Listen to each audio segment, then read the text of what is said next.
जय गुरु जी महाराज। फोन थोड़ा बिलसा हो रहा है। जय गुरु जी, जय गुरु जी। अब पाठ करने की आज्ञा। राजे गुरुदेव महाराज।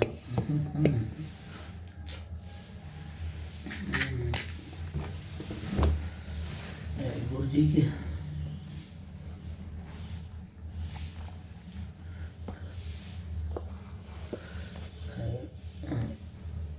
जय गुरु जी महाराज। आज 15 अध्याय का पाठ होगा। इसमें कैलाश और वैकुंठ आदि की उत्पत्ति का वर्णन। नारद जी पूछते हैं, हे सुरश्रेष्ठ ब्रह्मा जी, आपने हमको जो अद्भुत और परम पवित्र कथा सुनाई है, इसके लिए आपको बारंबार नमन है। अब इसके अंतर और भी जो चरित्र और सृष्टि का प्रकार है, वह सब कृपा कर सुनाने कृपा कीजिए। सूत जी बोले, यह तो आपने अच्छी बात पूछी। इसके पश्चात जो कुछ हुआ और जैसा मैंने सुना हुआ आपसे कहता हूँ। ब्रह्मदेव कहते हैं, जब सनातन शिव जी अंतर्ध्यान हो गए तब मैं और विष्णु जी अत्यंत सुख को प्राप्त हुए। फिर मैंने हंस का और विष्णु जी ने वराह का रूप धारण कर सृष्टि के लिए लोकों के रचने का विचार किया। इस पर नारद जी ने पूछे, आप दोनों ने अन्य रूपों को छोड़कर हंस और वराह का रूप धारण क्यों किया? इसका क्या कारण था?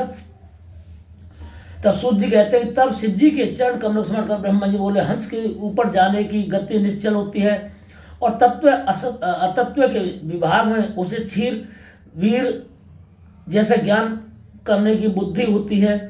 हंस ज्ञान और अज्ञान के तत्व का निर्णय करने में समर्थ है। इसी कारण मुझ ब्रह्म ने हंस का रूप धारण किया और वराह की गति नीचे जाने निश्चल होती है। इसी कारण विष्णु जी ने वनचारी वराह का रूप धारण किया। इस रूप द्वारा विष्णु जी ने भव कल्प वराह कल्प रचना चाहा। उसी दिन से यह वराह कल्प कहलाया। हे नारद, तुम्हारे एक प्रश्न का उत्तर हो चुका है। अब सृष्टि की रचना विधि सुनो। जब भगवान सदाशिव अंतर अदृश्य हो गए, तब मैं शिव जी को नमन कर विष्णु जी के ज्ञान को प्राप्त हुआ। मेरा मन सृष्टि करने में लग गया। फिर उपदेश कर विष्णु जी में अंतर ध्यान हो गए। ब्रह्मांड से बाहर निकलकर वैकुंठ में चले गए। तब जो मैंने सृष्टि की कामना से शिव और श्री हरि का विस्मरण कर पहले जल का निर्माण किया था, उस जल में एक अंजलि जल डालकर 24 तत्वों वाला एक अंड प्रकट किया, जो फिर विराट हो गया। उसके विराट होने से मुझे बड़ा संशय हुआ और उसके लिए मैंने 12 वर्ष का एक कठिन तप किया। इस तप में मैंने केवल श्री हरि जी का ध्यान किया। तब श्री हरि प्रकट होकर मेरे अंगों स्पर्श करते हुए बोले कि हे ब्रह्मन, मैं तुम पर प्रसन्न हूँ। शिव जी के प्रसाद से मेरे लिए कुछ भी अदेय नहीं है। जो चाहो मुझसे इच्छा प्रकट करो। मैंने कहा, शिव जी ने मुझे आप ही का आश्रित किया है। उन्होंने जो कहा है वही मैं मांगता हूँ। यह जो 24 तत्व वाला अंड विराट हो गया है और इसमें चेतना नहीं दिखाई देती, आप इसको चैतन्य कर दीजिए। तब शिव जी का ध्यान कर श्री हरि अनंत रूप से उस अंड में प्रवेश कर गए। फिर तो उस अंड से सहस्त्रों सिर, सहस्त्रों नेत्रों, सहस्त्रों चरण सहित अवयव निकलकर पृथ्वी को चारों ओर से घेर लिए। विष्णु जी 7 लोकों के अधिपति हो गए। शिव जी ने उन्हें अपने कैलाश के ऊपर स्थान दिया। कैलाश वह स्थान है जिसका कभी भी नाश नहीं होता। सुतरा में सृष्टि रचने लगा।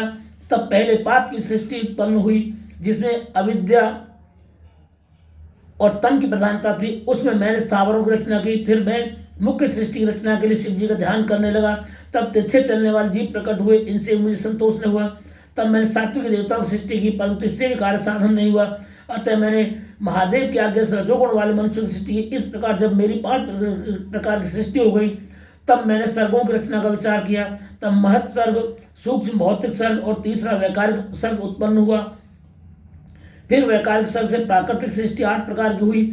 और जब इसी प्रकृति में विकृति हुई, तब नवा कुमार सर्ग उत्पन्न हुआ, जिसका वर्णन करना कठिन है। फिर उपयोगी द्विजात्मक सर्ग हुआ, जिसमें सनकादिकों को महान कुमार सर्ग हुआ।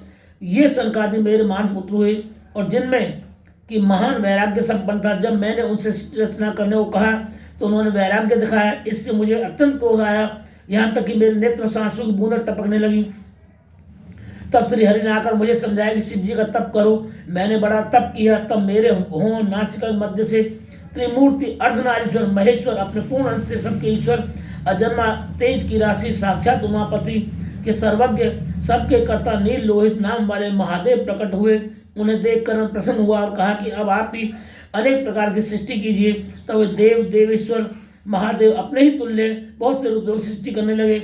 यह देख मैंने उनसे फिर निवेदन किया, हे देवादिदेव, अब आप जन्म मरण वाली प्रजाओं की रचना कीजिए। इस पर करुणानिधि महादेव हंसने लगे और बोले कि यह मैं नहीं कर सकता। ऐसी सृष्टि, अशोभन सृष्टि न करूंगा जो कि कर्मवश दुख के सागर में पड़े।